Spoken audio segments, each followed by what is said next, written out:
আমিরা শুনেছি চানাচুর বাচ্চারা খায়, আবার বড়রাও খায়, কখন অন্য কিছু খাওয়ার পরে নাকি চানাচুর খায়, সেজন্য মন খারাপ কিনা আমি জানি না। মাননীয় স্পিকার 2026-27 অর্থ বছরে মাননীয় প্রধানমন্ত্রীর নেতৃত্বে মাননীয় অর্থমন্ত্রী এই মহান সংসদে যে বাজেটটি উত্থাপন করেছেন, যে গণমুখী বাজেটটি উত্থাপন করেছেন, এদেশের মানুষের ভাগ্য পরিবর্তনে যে বাজেটটি উত্থাপন করেছেন, সেজন্য আমি মাননীয় অর্থমন্ত্রী জনাব আমির খসরু মাহমুদ চৌধুরী সাহেবকে ধন্যবাদ জানাচ্ছি। মাননীয় স্পিকার, আমি 36 বছরের রাজনৈতিক কর্মী, আমি দেখেছি যে বাজেট পেশ করার আগে মানুষ উৎকণ্ঠায় বসে থাকতো কোন জিনিসের দাম বেড়ে যাবে। এই প্রথম আমার জীবনে দেখলাম, বাইরে এতদিন সংসদের বাইরে ছিলাম, বাইরে বসে থাকতাম, টিভির সামনে মানুষ বসে থাকতো যে কোন জিনিসের দাম বেড়ে যায়। বাজারে অনেক জিনিসের দাম বেড়ে যেত, এই প্রথম আমরা দেখলাম। এই পিছনে মাননীয় অর্থমন্ত্রীর পিছনে আমার সিট, বসে বসে দেখলাম যে একের পর এক পণ্যের শুল্ক এবং ভ্যাটের হার কমানো ঘোষণা করছেন মাননীয় অর্থমন্ত্রী। এই সংসদ যখন প্রতিটি সংসদ সদস্য টেবিল চাপড়িয়ে যখন অভিবাদন জানাচ্ছেন, আমি অবাক বিস্ময়ে লক্ষ্য করলাম আমাদের বিরোধী দলীয় বন্ধুদের একটু মন খারাপ মনে হয়, আমি লক্ষ্য করেছি। আমি জানি না কি কারণে ওনাদের মন খারাপ। আমি দেখেছি যে নিত্য প্রয়োজনীয় 60টি দ্রব্যের উপর দাম কমানো হয়েছে।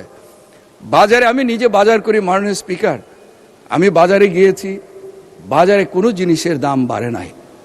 আমার মনে হয় আপনার দীর্ঘ অভিজ্ঞতা, আপনি এই স্পিকারের আসনে বসেছেন, এর আগে ওই লাস্ট সংসদের শেষের সিট থেকে ওইখানে বসেছেন মাননীয় স্পিকার, আপনার অভিজ্ঞতা আমার চেয়ে অনেক বেশি। আমার জীবনে এমন দেখি নাই মাননীয় স্পিকার। একটা ওই মির্জা গালিবের একটা আছে, ইয়ারব ও না সমঝে হয় না সমঝেঙ্গে মেরে বাত দে আর দিল উনকো। হে আল্লাহ, তারা আমার কথা বুঝেনি এবং ভবিষ্যতেও বুঝবে না, বরং তাদেরকে এমন একটা দিল দিন যেন আমাদের কথা বুঝতে পারে।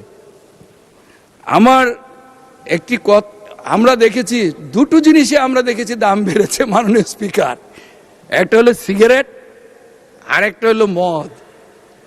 এখন আমাদের বিরোধী দলের বন্ধুরা এই যে বাজেটটিকে সারা দেশের মানুষ সাদরে গ্রহণ করেছে, ওনারা বলেন চানাচুর মার্কা বাজেট। আমিরা শুনেছি চানাচুর বাচ্চারা খায়, আবার বড়রাও খায়, কখন অন্য কিছু খাওয়ার পরে নাকি চানাচুর খায়, সেজন্য মন খারাপ কিনা আমি জানি না। মাননীয় স্পিকার, এই বাজেটে শিক্ষাখাতে সবচেয়ে বেশি বরাদ্দ দেওয়া হয়েছে। আপনি জানেন শিক্ষা জাতির মেরুদণ্ড। একটি জাতিকে যদি আধুনিক প্রযুক্তিতে যদি শিক্ষায় উন্নত করা না যায়, তাহলে নেপোলিয়ন বলেছিলেন যে আমাকে একটি শিক্ষিত জাতি মা দাও, আমি একটি শিক্ষিত জাতি দিব। মাননীয় স্পিকার, মাননীয় প্রধানমন্ত্রী বাংলাদেশে পদার্পণের পরে বলেছিলেন আই হ্যাভ এ প্ল্যান। তখন অনেকেই বুঝতে পারেননি, ওনার কথার অর্থ বুঝতে পারেননি, ওনার যে দেশ গড়ার যে মহাপরিকল্পনা সেই কথা বুঝতে পারেননি মাননীয় স্পিকার। সেজন্যেই আর দেশে আসার আগে অনেকে বলেছিলেন তারেক রহমান আসে না কেন। এই দেশের মানুষ গুম হয়েছে, খুন হয়েছে তাদের অধিকার আদায়ের জন্য। 17 বছর সেই বিদেশে থেকে এদেশের গণতান্ত্রিক আন্দোলনের নেতৃত্ব দিয়েছেন, এদেশের এই দেশ গড়ার পরিকল্পনা সাজিয়েছেন। 17 বছর তিলে তিলে এই দেশ গড়ার স্বপ্ন দেখিয়েছেন মানুষকে।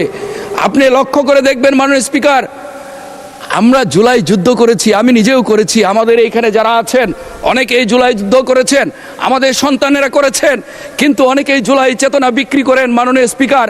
আমরা জুলাই চেতনা বিক্রি করি না মাননীয় স্পিকার, আমরা জুলাইকে ধারণ করি মাননীয় স্পিকার। জুলাই তো বিক্রি করার বিষয় না।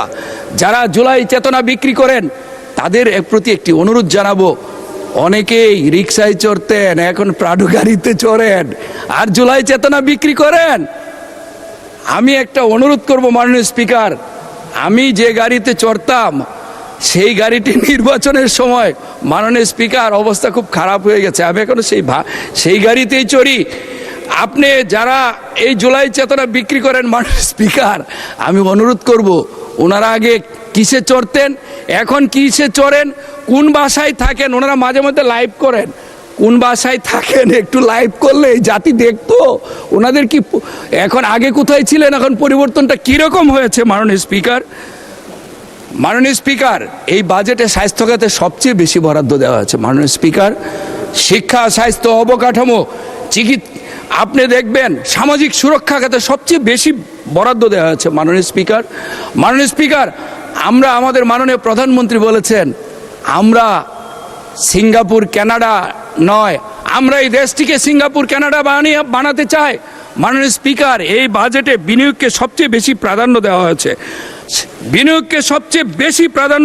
মাননীয় স্পিকার, দেশি বিদেশি কর ছাড়ের সুযোগ নিয়ে দেশি বিদেশি বিনিয়োগকারীরা, মাননীয় স্পিকার, এইখানে এই দেশ বাংলাদেশে বিনিয়োগের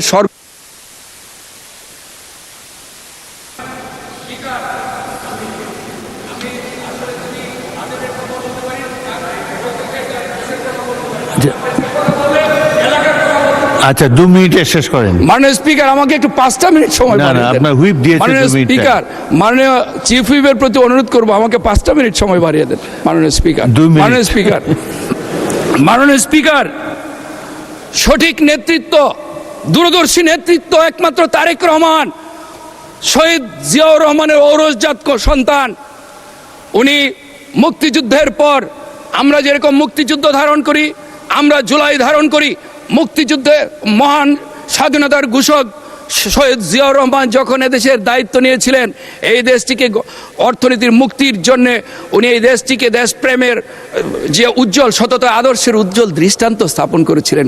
মাননীয় স্পিকার, আমরা স্বাধীনতাকে জুলাই দিয়ে মুছতে চাই না, আমরা স্বাধীনতাকে অন্তরে ধারণ করি, জুলাইকে অন্তরে ধারণ করি। মাননীয় স্পিকার, আমার এলাকার কিছু সমস্যার কথা আমি মাননীয় স্পিকার বলতেই হবে এখানে। মাননীয় স্পিকার, আমি যে এলাকা থেকে নির্বাচিত হয়েছি, মাননীয় স্পিকার 47 বছর পর ওই এলাকা থেকে এই সংসদে আসার সৌভাগ্য হয়েছে। মাননীয় স্পিকার, আমি ছিলাম গোলন্দাজের জুলুমের রাজ্যে, আমার এখানে জিয়া হত্যার সাজাপ্রাপ্ত আসামি ক্যাপ্টেন অবসরপ্রাপ্ত গ্যাস এই মহান সংসদে এসে কলঙ্কিত করেছিলেন এই সংসদকে। মাননীয় স্পিকার, তারা জুলুমের রাজ্য কায়েম করেছিলেন, আমি ইনসাফের রাজ্য কায়েম করতে চাই। সেই ইনসাফের রাজ্য কায়েম করতে মাননীয় অর্থমন্ত্রী এখানে নাই, আমি অর্থমন্ত্রী দৃষ্টি আকর্ষণ করব যে বিভিন্ন বিভাগে, সারা বাংলাদেশের বিভিন্ন বিভাগে অবকাঠামো উন্নয়ন খাতে বিভিন্ন বিভাগ রয়েছে, কিন্তু ময়মনসিংহ বিভাগ সেইখানে অন্তর্ভুক্ত নাই। মাননীয় স্পিকার, মাননীয় স্থানীয় সরকার মন্ত্রী রয়েছেন এখানে, উনি অত্যন্ত আন্তরিক, আমি ওনার প্রতি অনুরোধ জানাবো, উনি সারা বাংলাদেশের মতোই ময়মনসিংহকে, সেই ময়মনসিংহ অঞ্চলকে, ময়মনসিংহ জেলাকে, আমার পিছিয়ে পড়া গফরগাঁও পাগলাকে উনি